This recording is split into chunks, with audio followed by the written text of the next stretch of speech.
السلام علیکم ناظرین ہماری آج کی ویڈیو کا ٹاپک ہے دکان پر گاہک اللہ بھیجتا ہے۔ برطانیہ، چین اور ملائیشیا کے مشہور سپر سٹورز میں کام کرنے والے ایک لائق فائق مینیجر کو بن داؤد سپر سٹورز مکہ میں کام کرنے کا اتفاق ہوا۔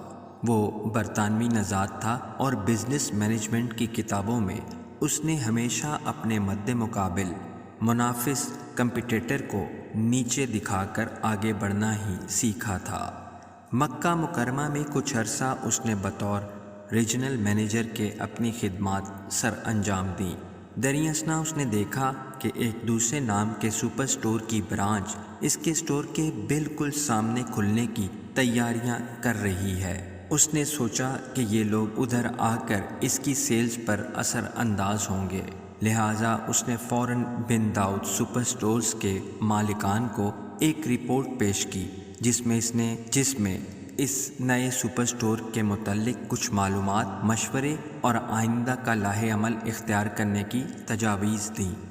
اس کو زندگی میں حیرت کا شدید ترین جھٹکا لگا جب مالکان نے اس کو نئے سپر سٹور کے ملازمین کا سامان رکھوانے، سٹور کی تزئین و آرائش اور ان کے چائے پانی کا خاص خیال رکھنے کا کہا۔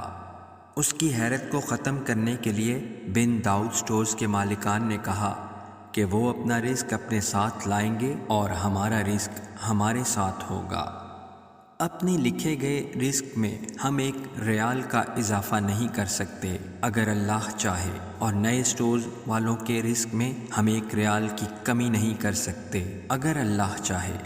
تو کیوں نہ ہم بھی اجر کمائیں اور مارکیٹ میں نئے آنے والے تاجر بھائی کو خوش آمدید کہہ کر ایک خوشگوار فضا قائم کریں۔ دوسرا واقعہ مشہور پولٹری کمپنی کا ہے۔ الفقی پولٹری کمپنی کے مالک نے مکہ مکرمہ میں ایک عظیم الشان مسجد فقی بھی تعمیر کی ہے۔ اس کی منافس کمپنی الوطینہ چکن لاکھوں ریالوں کی مقروض ہو کر دیوالیہ پن کے قریب پہنچ گئی۔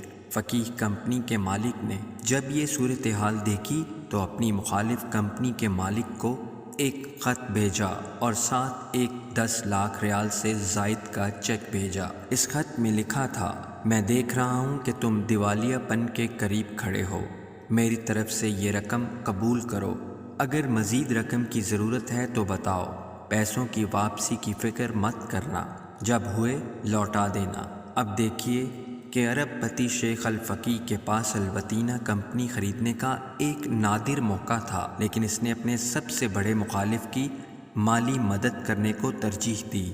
حاصل کلام، اوپر بیان کیے گئے 2 سچے واقعات آپ کو اسلامی تجارت کے اصولوں سے متعارف کرواتے ہیں۔ کسی مخالف کمپنی سے پریشان نہ ہوں۔ اگر آپ اپنا کام ایمانداری سے کرتے ہیں اور کسی پر احسان کرتے ہیں تو اللہ تعالیٰ آپ کا بازو پکڑ کر آپ کو کامیابی کی معراج تک پہنچا دیتے ہیں۔ یاد رکھیں، کسی کی ٹانگ کھینچنے سے آپ کا رزق زیادہ نہیں ہوگا، اس کے جو نصیب کا ہے اس کو مل کر رہے گا۔